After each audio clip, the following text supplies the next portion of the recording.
மத்தேயு 6ஆம் அதிகாரம். மனுஷர் காண வேண்டுமென்று அவர்களுக்கு முன்பாக உங்கள் தர்மத்தை செய்யாதபடிக்கு எச்சரிக்கையாயிருங்கள். செய்தால் பரலோகத்தில் இருக்கிற உங்கள் பிதாவினிடத்தில் உங்களுக்கு பலன் இல்லை. ஆகையால் நீ தர்மம் செய்யும்போது மனுஷரால் புகழப்படுவதற்கு மாயக்காரர் ஆலயங்களிலும் வீதிகளிலும் செய்வது போல உனக்கு முன்பாக தாரை ஊதுவியாதே. அவர்கள் தங்கள் பலனை அடைந்து தீர்ந்ததென்று மெய்யாகவே உங்களுக்கு சொல்லுகிறேன். நீயோ தர்மம் செய்யும்போது உன் தர்மம் அந்தரங்கமாயிருப்பதற்கு உன் வலதுகை செய்கிறதை உன் இடதுகை அறியாதிருக்க கடவது. அப்பொழுது அந்தரங்கத்தில் பார்க்கிற உன் பிதா தாமே உனக்கு வெளியரங்கமாய் பலனளிப்பார். அன்றியும் நீ ஜெபம் பண்ணும்போது மாயக்காரரை போல் இருக்க வேண்டாம். மனுஷர் காணும்படியாக அவர்கள் ஜெப ஆலயங்களிலும் வீதிகளின் சந்திகளிலும் நின்று ஜெபம் பண்ண விரும்புகிறார்கள். அவர்கள் தங்கள் பலனை அடைந்து தீர்ந்ததென்று மெய்யாகவே உங்களுக்கு சொல்லுகிறேன். நீயோ ஜெபம் பண்ணும்போது உன் அறை வீட்டுக்குள் பிரவேசித்து உன் கதவை பூட்டி அந்தரங்கத்தில் இருக்கிற உன் பிதாவை நோக்கி ஜெபம் பண்ணு. அப்பொழுது அந்தரங்கத்தில் பார்க்கிற உன் பிதா வெளியரங்கமாய் உனக்கு பலனளிப்பார். அன்றியும் நீங்கள் ஜெபம் பண்ணும்போது அஞ்ஞானிகளைப் போல வீண் வார்த்தைகளை அலப்பாதையுங்கள். அவர்கள் அதிக வசனிப்பினால் தங்கள் ஜெபம் கேட்கப்படும் என்று நினைக்கிறார்கள். அவர்களைப் போல நீங்கள் செய்யாதிருங்கள். உங்கள் பிதாவை நோக்கி நீங்கள் வேண்டிக் கொள்ளுகிறதற்கு முன்னமே உங்களுக்கு இன்னது தேவை என்று அவர் அறிந்திருக்கிறார். நீங்கள் ஜெபம் பண்ண வேண்டிய விதமாவது: பரமண்டலங்களில் இருக்கிற எங்கள் பிதாவே, உம்முடைய நாமம் பரிசுத்தப்படுவதாக, உம்முடைய ராஜ்யம் வருவதாக, உம்முடைய சித்தம் பரமண்டலத்திலே செய்யப்படுகிறது போல பூமியிலேயும் செய்யப்படுவதாக. எங்களுக்கு வேண்டிய ஆகாரத்தை இன்று எங்களுக்கு தாரும். எங்கள் கடனாளிகளுக்கு நாங்கள் மன்னிக்கிறது போல எங்கள் கடன்களை எங்களுக்கு மன்னியும். எங்களை சோதனைக்கு உட்பட பண்ணாமல் தீமையினின்று எங்களை இரட்சித்துக் கொள்ளும். ராஜ்யமும் வல்லமையும் மகிமையும் என்றென்றைக்கும் உம்முடையவைகளே, ஆமேன் என்பதே. மனுஷருடைய தப்பிதங்களை நீங்கள் அவர்களுக்கு மன்னித்தால் உங்கள் பரமபிதா உங்களுக்கும் மன்னிப்பார். மனுஷருடைய தப்பிதங்களை நீங்கள் அவர்களுக்கு மன்னியாதிருந்தால் உங்கள் பிதா உங்கள் தப்பிதங்களையும் மன்னியாதிருப்பார். நீங்கள் உபவாசிக்கும் போது மாயக்காரரை போல முகவாடலாய் இராதேயுங்கள்.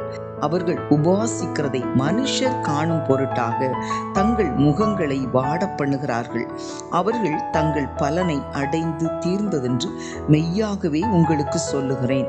நீயோ உபவாசிக்கும் போது அந்த உபவாசம் மனுஷர்களுக்கு காணப்படாமல் அந்தரங்கத்தில் இருக்கிற உன் பிதாவுக்கே காணப்படும்படியாக உன் தலைக்கு எண்ணெய் பூசி உன் முகத்தை கழுவு. அப்பொழுது அந்தரங்கத்தில் பார்க்கிற உன் பிதா உனக்கு வெளியரங்கமாய் பலனளிப்பார். பூமியிலே உங்களுக்கு பொக்கிஷங்களை சேர்த்து வைக்க வேண்டாம். இங்கே பூச்சியும் துருவும் அவைகளை கெடுக்கும். இங்கே திருடரும் கன்னமிட்டு திருடுவார்கள். பரலோகத்திலே உங்களுக்கு பொக்கிஷங்களை சேர்த்து வையுங்கள். அங்கே பூச்சியாவது துருவாவது கெடுக்கிறதும் இல்லை. அங்கே திருடர் கன்னமிட்டு திருடுகிறதும் இல்லை. உங்கள் பொக்கிஷம் எங்கே இருக்கிறதோ அங்கே உங்கள் இருதயமும் இருக்கும்.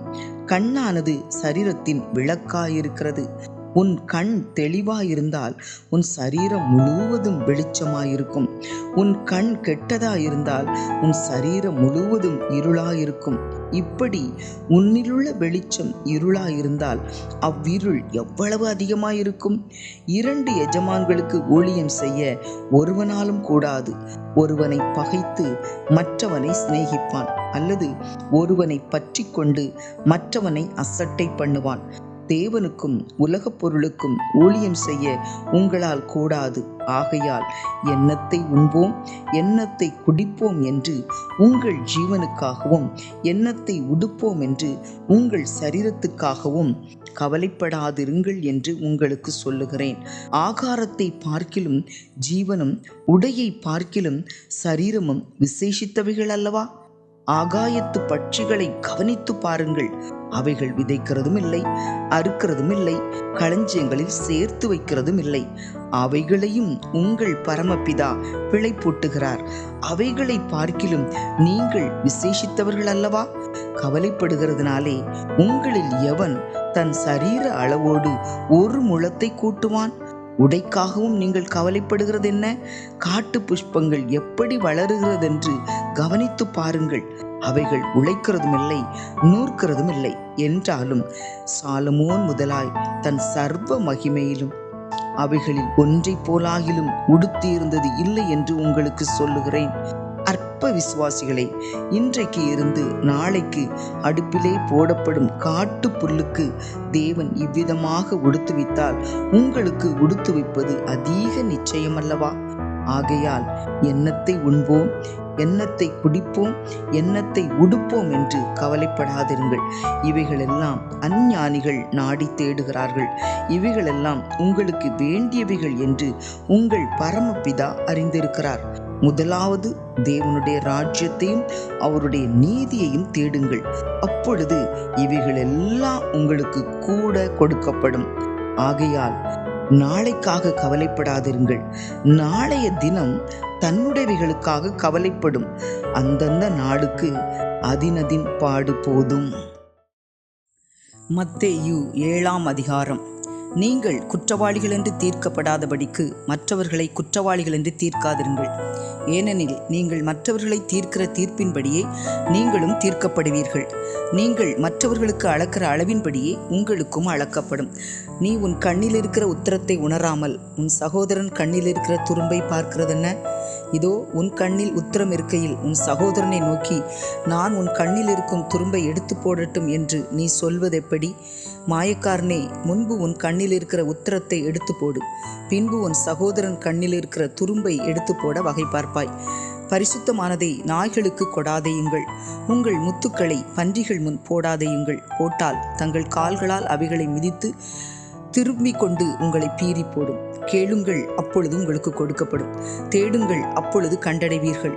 தட்டுங்கள், அப்பொழுது உங்களுக்கு திறக்கப்படும். ஏனென்றால் கேட்கிறவன் எவனும் பெற்றுக்கொள்கிறான், தேடுகிறவன் கண்டடைகிறான், தட்டுகிறவனுக்கு திறக்கப்படும். உங்களில் எந்த மனுஷனானாலும் தன்னிடத்தில் அப்பத்தை கேட்கிற தன் மகனுக்கு கல்லை கொடுப்பானா? மீனை கேட்டால் அவனுக்கு பாம்பை கொடுப்பானா? ஆகையால் பொல்லாதவர்களாகிய நீங்கள் உங்கள் பிள்ளைகளுக்கு நல்ல ஈவுகளை கொடுக்க அறிந்திருக்கும் போது பரலோகத்தில் இருக்கிற உங்கள் பிதா தம்மிடத்தில் வேண்டிக் கொள்ளுகிறவர்களுக்கு நன்மையானவைகளை கொடுப்பது அதிக நிச்சயமல்லவா? ஆதலால் மனுஷர் உங்களுக்கு எவைகளை செய்ய விரும்புகிறீர்களோ அவைகளை நீங்களும் அவர்களுக்கு செய்யுங்கள். இதுவே நியாயப்பிரமாணமும் தீர்க்க தரிசனங்களுமாம். இடுக்கமான வாசல் வழியாய் உட்பிரவேசியுங்கள். கேட்டுக்கு போகிற வாசல் விரிவும் வழி விசாலவுமாய் இருக்கிறது, அதின் வழியாய் பிரவேசிக்கிறவர்கள் அநேகர். ஜீவனுக்கு போகிற வாசல் இடுக்கமும் வழி நெருக்கமுமாய் இருக்கிறது, அதை கண்டுபிடிக்கிறவர்கள் சிலர். கள்ள தீர்க்கதரிசிகளுக்கு எச்சரிக்கையாய் இருங்கள். அவர்கள் ஆட்டுத்தோலை போர்த்து கொண்டு உங்களிடத்தில் வருவார்கள், உள்ளத்திலோ அவர்கள் பட்சிக்கிற ஓநாய்கள். அவர்களுடைய கனிகளினாலே அவர்களை அறிவீர்கள்.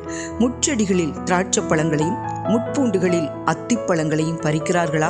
அப்படியே நல்ல மரமெல்லாம் நல்ல கனிகளை கொடுக்கும், கெட்ட மரமோ கெட்ட கனிகளை கொடுக்கும். நல்ல மரம் கெட்ட கனிகளை கொடுக்க மாட்டாது, கெட்ட மரம் நல்ல கனிகளை கொடுக்க மாட்டாது. நல்ல கனி கொடாத மரமெல்லாம் வெட்டுண்டு அக்கினியிலே போடப்படும்.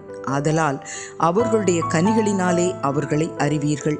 பரலோகத்தில் இருக்கிற என் பிதாவின் சித்தத்தின்படி செய்கிறவனே பரலோக ராஜ்யத்தில் பிரவேசிப்பானே அல்லாமல் என்னை நோக்கி கர்த்தாவே கர்த்தாவே என்று சொல்லுகிறவன் அதில் பிரவேசிப்பதில்லை.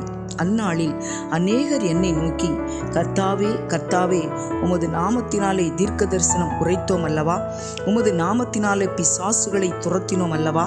உமது நாமத்தினாலே அநேக அற்புதங்களை செய்தோம் அல்லவா என்பார்கள். அப்பொழுது நான் ஒரு காலம் உங்களை அறியவில்லை, அக்கிரம செய்கைக்காரரே, என்னை விட்டு அகன்று போங்கள் என்று அவர்களுக்கு சொல்லுவேன். ஆகையால் நான் சொல்லிய இந்த வார்த்தைகளை கேட்டு இவைகளின்படி செய்கிறவன் எவனோ அவனை கண்மலையின் மேல் தன் வீட்டை கட்டின புத்தியுள்ள மனுஷனுக்கு ஒப்பிடுவேன். பெரும் மழை சொரிந்து பெரு வெள்ளம் வந்து காற்று அடித்து அந்த வீட்டின் மேல் மோதியும் அது விழவில்லை, ஏனென்றால் அது கன்மலையின் மேல் அஸ்திபாரம் போடப்பட்டிருந்தது. நான் சொல்லிய இந்த வார்த்தைகளை கேட்டு இவைகளின்படி செய்யாதிருக்கிறவன் எவனோ அவன் தன் வீட்டை மணலின் மேல் கட்டின புத்தியில்லாத மனுஷனுக்கு ஒப்பிடப்படுவான். பெருமழை சொரிந்து பெருவெள்ளம் வந்து காற்று அடித்து அந்த வீட்டின் மேல் மோதின போது அது விழுந்து முழுவதும் அழிந்தது என்றார். இயேசு இந்த வார்த்தைகளை சொல்லி முடித்தபோது அவர் வேதபாரகரைப் போல் போதியாமல் அதிகாரமுடையவராய் அவர்களுக்கு போதித்தபடியால் ஜனங்கள் அவருடைய போதகத்தை குறித்து ஆச்சரியப்பட்டார்கள். மத்தேயு 8ஆம் அதிகாரம். அவர் மலையிலிருந்து இறங்கின போது திரளான ஜனங்கள் அவருக்கு பின் சென்றார்கள். அப்பொழுது குஷ்டரோகி ஒருவன் வந்து அவரை பணிந்து, ஆண்டவரே, உமக்கு சித்தமானால் என்னை சுத்தமாக்க உம்மால் ஆகும் என்றான். இயேசு தமது கையை நீட்டி அவனை தொட்டு, எனக்கு சித்தம் உண்டு, சுத்தமாகு என்றார். உடனே குஷ்டரோகம் நீங்கி அவன் சுத்தமானான். இயேசு அவனை நோக்கி, இதை நீ ஒருவருக்கும் சொல்லாதபடி எச்சரிக்கையாயிரு. ஆயினும் அவர்களுக்கு சாட்சியாக நீ போய் ஆசாரியனுக்கு உன்னை காண்பித்து மோசே கட்டளையிட்ட காணிக்கையை செலுத்து என்றார். இயேசு கப்பர்நகூமில் பிரவேசித்த போது 100க்கு அதிபதி ஒருவன் அவரிடத்தில் வந்து, ஆண்டவரே, என் வேலைக்காரன் வீட்டிலே திமிர்வாதமாய் கிடந்து கொடிய வேதனைப்படுகிறான் என்று அவரை வேண்டிக் கொண்டான். அதற்கு இயேசு, நான் வந்து அவனை சொஸ்தமாக்குவேன் என்றார். 100க்கு அதிபதி பிரதியுத்தரமாக, ஆண்டவரே, நீர் என் வீட்டுக்குள் பிரவேசிக்க நான் பாத்திரன் அல்ல. ஒரு வார்த்தை மாத்திரம் சொல்லும், அப்பொழுது என் வேலைக்காரன் சொஸ்தமாவான். நான் அதிகாரத்துக்கு கீழ்ப்பட்டவனாயிருந்தும் எனக்கு கீழ்ப்பட்டிருக்கிற சேவகரும் உண்டு. நான் ஒருவனை போவென்றால் போகிறான், மற்றொருவனை வாவென்றால் வருகிறான், என் வேலைக்காரனை இதை செய் என்றால் செய்கிறான் என்றான். இயேசு இதை கேட்டு ஆச்சரியப்பட்டு தமக்கு பின் செல்கிறவர்களை நோக்கி, இஸ்ரவேலருக்குள்ளும் நான் இப்படிப்பட்ட விசுவாசத்தை காணவில்லை என்று மெய்யாகவே உங்களுக்கு சொல்லுகிறேன். அநேகர் கிழக்கிலும் மேற்கிலும் இருந்து வந்து பரலோக ராஜ்யத்தில் ஆபிரகாம், ஈசாக்கு, யாக்கோபு என்பவர்களோடு பந்தியிருப்பார்கள். ராஜ்யத்தின் புத்திரரோ புறம்பான இருளிலே தள்ளப்படுவார்கள். அங்கே அழுகையும் பற்கடிப்பும் உண்டாயிருக்கும் என்று உங்களுக்கு சொல்லுகிறேன் என்றார். பின்பு இயேசு 100க்கு அதிபதியை நோக்கி, நீ போகலாம், நீ விசுவாசித்தபடியே உனக்காக கடவுது என்றார். அந்த நாளிகையிலே அவன் வேலைக்காரன் சொஸ்தமானான். இயேசு பேதுருவின் வீட்டிலே வந்து அவன் மாமி ஜுரமாய் கிடக்கிறதை கண்டார். அவர் அவள் கையை தொட்டவுடனே ஜுரம் அவளை விட்டு நீங்கிற்று. அவள் எழுந்திருந்து அவர்களுக்கு பணிவிடை செய்தாள். அஸ்தமனமான போது பிசாசு பிடித்திருந்த அநேகரை அவரிடத்தில் கொண்டு வந்தார்கள். அவர் அந்த ஆவிகளை தமது வார்த்தையினாலே துரத்தி பிணியாளிகள் எல்லாரையும் சொஸ்தமாக்கினார். அவர் தாமே நம்முடைய பலவீனங்களை ஏற்றுக்கொண்டு நம்முடைய நோய்களை சுமந்தார் என்று ஏசாயா தீர்க்கதரிசினால் உரைக்கப்பட்டது நிறைவேறும்படி இப்படி நடந்தது. பின்பு திரளான ஜனங்கள் தம்மை சூழ்ந்திருக்கிறதை இயேசு கண்டு அக்கரைக்கு போக கட்டளையிட்டார். அப்பொழுது வேதபாரகன் ஒருவன் வந்து, போதகரே, நீர் எங்கே போனாலும் உம்மை பின்பற்றி வருவேன் என்றான். அதற்கு இயேசு, நரிகளுக்கு குழிகளும் ஆகாயத்து பறவைகளுக்கு கூடுகளும் உண்டு, மனுஷகுமாரனுக்கோ தலை சாய்க்க இடமில்லை என்றார். அவருடைய சீஷர்களில் வேறொருவன் அவரை நோக்கி, ஆண்டவரே, முன்பு நான் போய் என் தகப்பனை அடக்கம் பண்ண எனக்கு உத்தரவு கொடுக்க வேண்டும் என்றார். அதற்கு இயேசு, மரித்தோர் தங்கள் மரித்தோரை அடக்கம் பண்ணட்டும், நீ என்னை பின்பற்றி வா என்றார். அவர் படவில் ஏறின போது அவருடைய சீஷர்கள் அவருக்கு பின் சென்று ஏறினார்கள். அப்பொழுது படவு அலைகளினால் மூடப்படத்தக்கதாய் கடலில் பெருங்காற்று உண்டாயிற்று. அவரோ நித்திரையாயிருந்தார். அப்பொழுது அவருடைய சீஷர்கள் வந்து அவரை எழுப்பி, ஆண்டவரே, எங்களை இரட்சியும், மடிந்து போகிறோம் என்றார்கள். அதற்கு அவர், அற்ப விசுவாசிகளை, ஏன் பயப்படுகிறீர்கள் என்று சொல்லி எழுந்து காற்றையும் கடலையும் அதட்டினார். உடனே மிகுந்த அமைதல் உண்டாயிற்று. அந்த மனுஷர்கள் ஆச்சரியப்பட்டு, இவர் எப்படிப்பட்டவரோ, காற்றும் கடலும் இவருக்கு கீழ்ப்படுகிறதே என்றார்கள். அவர் அக்கறையிலே கெர்கனேசர் நாட்டில் வந்தபோது பிசாசு பிடித்திருந்த 2 பேர் பிரேத கல்லறைகளிலிருந்து புறப்பட்டு அவருக்கு எதிராக வந்தார்கள். அவர்கள் மிகவும் கொடியராயிருந்தபடியால் அந்த வழியாக ஒருவனும் நடக்கக்கூடாதிருந்தது. அவர்கள் அவரை நோக்கி, இயேசுவே, தேவனுடைய குமாரனே, எங்களுக்கும் உமக்கும் என்ன? காலம் வரும் முன்னே எங்களை வேதனைப்படுத்த இங்கே வந்தீரோ என்று கூப்பிட்டார்கள். அவர்களுக்கு கொஞ்ச தூரத்தில் அநேகம் பன்றிகள் கூட்டமாக மேய்ந்து கொண்டிருந்தன. அப்பொழுது பிசாசுகள், நீர் எங்களை துரத்துவீரானால் நாங்கள் அந்த பன்றி கூட்டத்தில் போகும்படி உத்தரவு கொடும் என்று அவரை வேண்டிக் கொண்டன. அதற்கு அவர், போங்கள் என்றார். அவைகள் புறப்பட்டு பன்றி கூட்டத்தில் போயின. அப்பொழுது பன்றி கூட்டமெல்லாம் உயர்ந்த மேட்டிலிருந்து கடலிலே பாய்ந்து ஜலத்தில் மாண்டு போயின. அவைகளை மேய்த்தவர்கள் ஓடி பட்டணத்தில் சென்று இந்த சங்கதிகள் எல்லாவற்றையும் பிசாசு பிடித்திருந்தவர்களுக்கு சம்பவித்தவைகளையும் அறிவித்தார்கள். அப்பொழுது அந்த பட்டணத்தார் யாவரும் இயேசுவுக்கு எதிர்கொண்டு வந்து அவரை கண்டு தங்கள் எல்லைகளை விட்டு போகும்படி அவரை வேண்டிக் கொண்டார்கள். மத்தேயு 9ஆம் அதிகாரம். அப்பொழுது அவர் படவில் ஏறி இக்கரைப்பட்டு தம்முடைய பட்டணத்திற்கு வந்தார். அங்கே படுக்கையிலே கிடந்த ஒரு திமிர்வாதக்காரனை அவரிடத்தில் கொண்டு வந்தார்கள். இயேசு அவர்களுடைய விசுவாசத்தை கண்டு திமிர்வாதக்காரனை நோக்கி, மகனே, திடன்கொள், உன் பாவங்கள் உனக்கு மன்னிக்கப்பட்டது என்றார். அப்பொழுது வேதபாரகரில் சிலர், இவன் தேவ தூஷணம் சொல்லுகிறான் என்று தங்கள் உள்ளத்தில் சொல்லிக் கொண்டார்கள். இயேசு அவர்கள் நினைவுகளை அறிந்து, நீங்கள் உங்கள் இருதயங்களில் பொல்லாதவைகளை சிந்திக்கிறது என்ன? உன் பாவங்கள் மன்னிக்கப்பட்டது என்று சொல்வதோ, எழுந்து நடவென்று சொல்வதோ எது எளிது? பூமியிலே பாவங்களை மன்னிக்க மனுஷகுமாரனுக்கு அதிகாரம் உண்டென்பதை நீங்கள் அறிய வேண்டும் என்று சொல்லி திமிர்வாதக்காரனை நோக்கி, நீ எழுந்து உன் படுக்கையை எடுத்துக்கொண்டு உன் வீட்டுக்கு போ என்றார். உடனே அவன் எழுந்து தன் வீட்டுக்கு போனான். ஜனங்கள் அதை கண்டு ஆச்சரியப்பட்டு மனுஷருக்கு இப்படிப்பட்ட அதிகாரத்தை கொடுத்தவராகிய தேவனை மகிமைப்படுத்தினார்கள். இயேசு அவ்விடம் விட்டு புறப்பட்டு போகையில் ஆயத்துறையில் உட்கார்ந்திருந்த மத்தேயு என்னும் ஒரு மனுஷனை கண்டு, எனக்கு பின் சென்று வா என்றார். அவன் எழுந்து அவருக்கு பின் சென்றான். பின்பு அவர் வீட்டிலே போஜன பந்தி இருக்கையில் அநேக ஆயக்காரரும் பாவிகளும் வந்து இயேசுவோடும் அவர் சீஷரோடும் கூட பந்தி இருந்தார்கள். பரிசேயர் அதை கண்டு அவருடைய சீஷர்களை நோக்கி, உங்கள் போதகர் ஆயக்காரரோடும் பாவிகளோடும் போஜனம் பண்ணுகிறது என்னவென்று கேட்டார்கள். இயேசு அதை கேட்டு, பிணியாளிகளுக்கு வைத்தியன் வேண்டியதை அல்லாமல் சுகமுள்ளவர்களுக்கு வேண்டியதில்லை, பலியை அல்ல இரக்கத்தையே விரும்புகிறேன் என்பதின் கருத்து இன்னதென்று போய் கற்றுக்கொள்ளுங்கள். நீதிமான்களை அல்ல பாவிகளையே மனம் திரும்புகிறதற்கு அழைக்க வந்தேன் என்றார். அப்பொழுது யோவானுடைய சீஷர் அவரிடத்தில் வந்து, நாங்களும் பரிசேயரும் அநேகந்தரம் உபவாசிக்கிறோமே, உம்முடைய சீஷர் உபவாசியாமல் இருக்கிறது என்னவென்று கேட்டார்கள். அதற்கு இயேசு, மணவாளன் தங்களோடு இருக்கையில் மணவாளனுடைய தோழர் துயரப்படுவார்களா? மணவாளன் அவர்களை விட்டு எடுபடும் நாட்கள் வரும், அப்பொழுது உபவாசிப்பார்கள். ஒருவனும் கோடி துண்டை பழைய வஸ்திரத்தோடு இணைக்க மாட்டான். இணைத்தால் அதனோடு இணைத்த துண்டு வஸ்திரத்தை அதிகமாய் கிழிக்கும், பீறலும் அதிகமாகும். புது திராட்சரசத்தை பழந்துருத்திகளில் வார்த்து வைக்கிறதும் இல்லை. வார்த்து வைத்தால் துருத்திகள் கிழிந்து போம், ரசமும் சிந்திப்போம், துருத்திகளும் கெட்டுப்போம். புது ரசத்தை புது துருத்திகளில் வார்த்து வைப்பார்கள், அப்பொழுது இரண்டும் பத்திரப்பட்டிருக்கும் என்றார். அவர் இவைகளை அவர்களுக்கு சொல்லிக் கொண்டிருக்கையில் தலைவன் ஒருவன் வந்து அவரை பணிந்து, என் மகன் இப்பொழுதுதான் மரித்து போனான், ஆகிலும் நீர் வந்து அவள் மேல் உமது கையை வையும், அப்பொழுது பிழைப்பாள் என்றார். இயேசு எழுந்து தம்முடைய சீஷரோடும் கூட அவன் பின்னே போனார். அப்பொழுது 12 வருஷமாய் பெரும்பாடுள்ள ஒரு ஸ்திரீ, நான் அவருடைய வஸ்திரத்தை ஆகிலும் தொட்டால் சுஸ்தமாவேன் என்று தன் உள்ளத்தில் எண்ணிக்கொண்டு அவர் பின்னாலே வந்து அவருடைய வஸ்திரத்தின் ஓரத்தை தொட்டாள். இயேசு திரும்பி அவளை பார்த்து, மகளே, திடன்கொள், உன் விசுவாசம் உன்னை ரட்சித்தது என்றார். அந்நேரம் முதல் அந்த ஸ்திரீ சொஸ்தமானாள். இயேசுவானவர் தலைவனுடைய வீட்டிலே வந்து தாரை ஊதுகிறவர்களையும் இறைகிற ஜனங்களையும் கண்டு, விலகுங்கள், இந்த சிறு பெண் மரிக்கவில்லை, நித்திரையாயிருக்கிறாள் என்றார். அதற்காக அவரை பார்த்து நகைத்தார்கள். ஜனங்கள் வெளியே துரத்தப்பட்ட பின்பு அவர் உள்ளே பிரவேசித்து அந்த சிறு பெண்ணின் கையை பிடித்தார். உடனே அவள் எழுந்திருந்தாள்.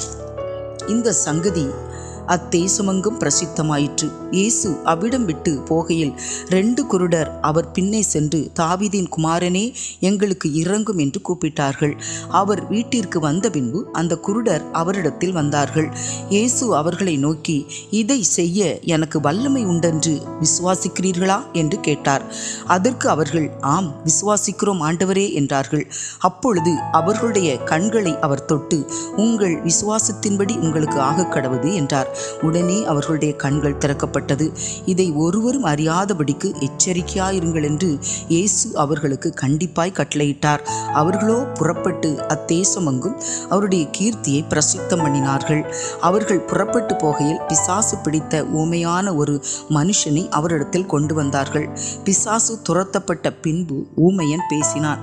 ஜனங்கள் ஆச்சரியப்பட்டு, இஸ்ரவேலில் இப்படி ஒரு காலம் காணப்படவில்லை என்றார்கள். பரிசேயரோ, இவன் பிசாசுகளின் தலைவனாலே பிசாசுகளை துரத்துகிறான் என்றார்கள். பின்பு இயேசு சகல பட்டணங்களையும் கிராமங்களையும் சுற்றி நடந்து ஜெப ஆலயங்களில் உபதேசித்து ராஜ்யத்தின் சுவிசேஷத்தை பிரசங்கித்து ஜனங்களுக்கு உண்டாயிருந்த சகல வியாதிகளையும் சகல நோய்களையும் நீக்கி அவர்களை சொஸ்தமாக்கினார். அவர் திரளான ஜனங்களை கண்டபொழுது அவர்கள் மேய்ப்பனில்லாத ஆடுகளைப் போல் தொய்ந்து போனவர்களும் சிதறப்பட்டவர்களுமாய் இருந்தபடியால் அவர்கள் மேல் மனதுருகி தம்முடைய சீஷர்களை நோக்கி, அறுப்பு மிகுதி, வேலையாட்களோ கொஞ்சம். ஆதலால் அறுப்புக்கு எஜமான் தமது அறுப்புக்கு வேலையாட்களை அனுப்பும்படி அவரை வேண்டிக் கொள்ளுங்கள் என்றார். மத்தேயு 10ஆம் அதிகாரம். அப்பொழுது அவர் தம்முடைய 12 சீஷர்களையும் தம்மிடத்தில் வரவழைத்து அசுத்த ஆவிகளை துரத்தவும் சகல வியாதிகளையும் சகல நோய்களையும் நீக்கவும் அவர்களுக்கு அதிகாரம் கொடுத்தார். அந்த 12 அப்போஸ்தலருடைய நாமங்களாவன: முந்தினவன் பேதுரு என்னப்பட்ட சீமோன், அவன் சகோதரன் அந்திரேயா; செபதேயுன் குமாரன் யாக்கோபு, அவன் சகோதரன் யோவான்; பிலிப்பு, பர்தலமேயு, தோமா, ஆயக்காரனாகிய மத்தேயு, அல்பேயுன் குமாரன் யாக்கோபு, ததேயு என்னும் மறுநாமமுள்ள லெபேயு, கானானியனாகிய சீமோன், அவரை காட்டி கொடுத்த யூதாஸ்காரியோத்து என்பவைகளே.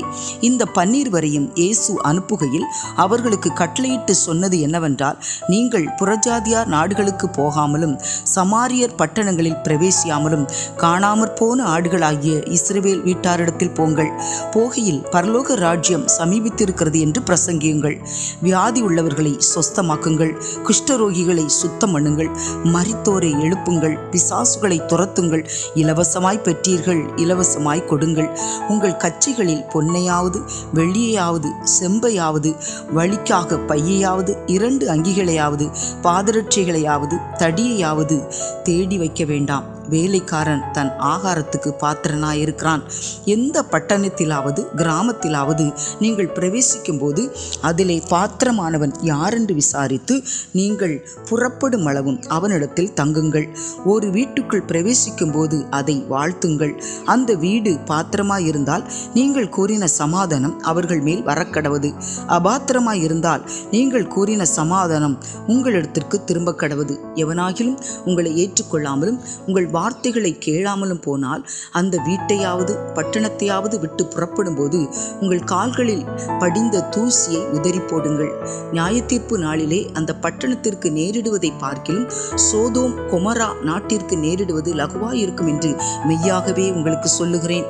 ஆடுகளை ஓநாய்களுக்குள்ளே அனுப்புகிறது போல இதோ நான் உங்களை அனுப்புகிறேன். ஆகையால் சர்ப்பங்களைப் போல விண்ணா உள்ளவர்களும் புறாக்களைப் போல கபடற்றவர்களுமாயிருங்கள். மனுஷரை குறித்து எச்சரிக்கையாயிருங்கள். அவர்கள் உங்களை ஆலோசனை சங்கங்களுக்கு ஒப்புக்கொடுத்து தங்கள் ஜெப ஆலயங்களில் உங்களை வாரினால் அடிப்பார்கள். அவர்களுக்கும் புறஜாதியாருக்கும் சாட்சியாக என் நிமித்தம் அதிபதிகளுக்கு முன்பாகவும் ராஜாக்களுக்கு முன்பாகவும் கொண்டு போகப்படுவீர்கள். அவர்கள் உங்களை ஒப்புக் கொடுக்கும் போது எப்படி பேசுவோம் என்றும் என்னத்தை பேசுவோம் என்றும் கவலைப்படாதிருங்கள். நீங்கள் பேச வேண்டுவது அந்நேரத்தில் உங்களுக்கு அருளப்படும். பேசுகிறவர்கள் நீங்கள் அல்ல, உங்கள் பிதாவின் ஆவியானவரே உங்களிலிருந்து பேசுகிறவர். சகோதரன் தன் சகோதரனையும் தகப்பன் தன் பிள்ளையையும் மரணத்துக்கு ஒப்புக் கொடுப்பார்கள். பெற்றாருக்கு விரோதமாய் பிள்ளைகள் எழும்பி அவர்களை கொலை செய்வார்கள். என் நாமத்தின் நிமித்தம் நீங்கள் எல்லாராலும் பகைக்கப்படுவீர்கள். முடிவு பரியந்தம் நிலைத்திருப்பவனே ரட்சிக்கப்படுவான். ஒரு பட்டணத்தில் உங்களை துன்பப்படுத்தினால் மறு பட்டணத்திற்கு ஓடிப்போங்கள். மனுஷகுமாரன் வருவதற்குள்ளாக நீங்கள் இஸ்ரவேலருடைய பட்டணங்களையெல்லாம் சுற்றி முடியாதென்று மெய்யாகவே உங்களுக்கு சொல்லுகிறேன். சீஷன் தன் போதகனிலும் வேலைக்காரன் தன் எஜமானிலும் மேற்பட்டவன் அல்ல. சீஷன் தன் போதகனைப் போலவும் வேலைக்காரன் தன் எஜமானைப் போலவும் இருப்பது போதும். வீட்டெஜமானையே பெயல்செபூல் என்று சொன்னார்களானால் அவன் வீட்டாரை அப்படி சொல்வது அதிக நிச்சயமல்லவா? அவர்களுக்கு பயப்படாதிருங்கள். வெளியாக்கப்படாத மறைபொருளும் இல்லை, அறியப்படாத இரகசியமும் இல்லை. நான் உங்களுக்கு இருளில் சொல்லுகிறதை நீங்கள் வெளிச்சத்திலே சொல்லுங்கள், காதில் கேட்கிறதை நீங்கள் வீடுகளின் மேல் பிரசித்தம் பண்ணுங்கள். ஆத்துமாவை கொல்ல வல்லவர்களாயிராமல் சரீரத்தை மாத்திரம் கொல்லுகிறவர்களுக்கு நீங்கள் பயப்பட வேண்டாம். ஆத்துமாவையும் சரீரத்தையும் நரகத்திலே அழிக்க வல்லவருக்கே பயப்படுங்கள். ஒரு காசுக்கு 2 அடைக்கலான் குருவிகளை விற்கிறார்கள் அல்லவா? ஆயினும் உங்கள் பிதாவின் சித்தம் இல்லாமல் அவைகளில் ஒன்றாகிலும் தரையிலே விழாது. உங்கள் தலையிலுள்ள மயிரெல்லாம் எண்ணப்பட்டு இருக்கிறது. ஆதலால் பயப்படாதிருங்கள். அநேகம் அடைக்கலான் குருவிகளை பார்க்கிலும் நீங்கள் விசேஷித்தவர்களாய் இருக்கிறீர்கள். மனுஷர் முன்பாக என்னை அறிக்கை பண்ணுகிறவன் எவனோ அவனை நானும் பரலோகத்தில் இருக்கிற என் பிதாவின் முன்பாக அறிக்கை பண்ணுவேன். மனுஷர் முன்பாக என்னை மறுதலிக்கிறவன் எவனோ அவனை நானும் பரலோகத்தில் இருக்கிற என் பிதாவின் முன்பாக மறுதலிப்பேன். பூமியின் மேல் சமாதானத்தை அனுப்ப வந்தேன் என்று எண்ணாதிருங்கள். சமாதானத்தை அல்ல, பட்டயத்தையே அனுப்ப வந்தேன். எப்படி எனில், மகனுக்கும் தகப்பனுக்கும் மகளுக்கும் தாய்க்கும் மருமகளுக்கும் மாமிக்கும் பிரிவினை உண்டாக்க வந்தேன். ஒரு மனுஷனுக்கு சத்துருக்கள் அவன் வீட்டாரே. தகப்பனையாவது தாயையாவது என்னிலும் அதிகமாய் நேசிக்கிறவன் எனக்கு பாத்திரன் அல்ல. மகனையாவது மகளையாவது என்னிலும் அதிகமாய் நேசிக்கிறவன் எனக்கு பாத்திரன் அல்ல. தன் சிலுவையை எடுத்துக்கொண்டு என்னை பின்பற்றாதவன் எனக்கு பாத்திரன் அல்ல. தன் ஜீவனை காக்கிறவன் அதை இழந்து போவான். என் நிமித்தம் தன் ஜீவனை இழந்து போகிறவன் அதை காப்பான். உங்களை ஏற்றுக்கொள்ளுகிறவன் என்னை ஏற்றுக்கொள்கிறான், என்னை ஏற்றுக்கொள்ளுகிறவன் என்னை அனுப்பினவரை ஏற்றுக்கொள்ளுகிறான். தீர்க்கதரிசி என்னும் நாமத்தின் நிமித்தம் தீர்க்கதரிசியை ஏற்றுக்கொள்ளுகிறவன் தீர்க்கதரிசிக்கு ஏற்ற பலனை அடைவான். நீதிமான் என்னும் நாமத்தின் நிமித்தம் நீதிமானை ஏற்றுக்கொள்ளுகிறவன் நீதிமானுக்கு ஏற்ற பலனை அடைவான். சீஷன் என்னும் நாமத்தின் நிமித்தம் இந்த சிறியரில் ஒருவனுக்கு ஒரு கலசம் தண்ணீர் மாத்திரம் குடிக்க கொடுக்கிறவனும் தன் பலனை அடையாமற் போகான் என்று மெய்யாகவே உங்களுக்கு சொல்லுகிறேன் என்றார்.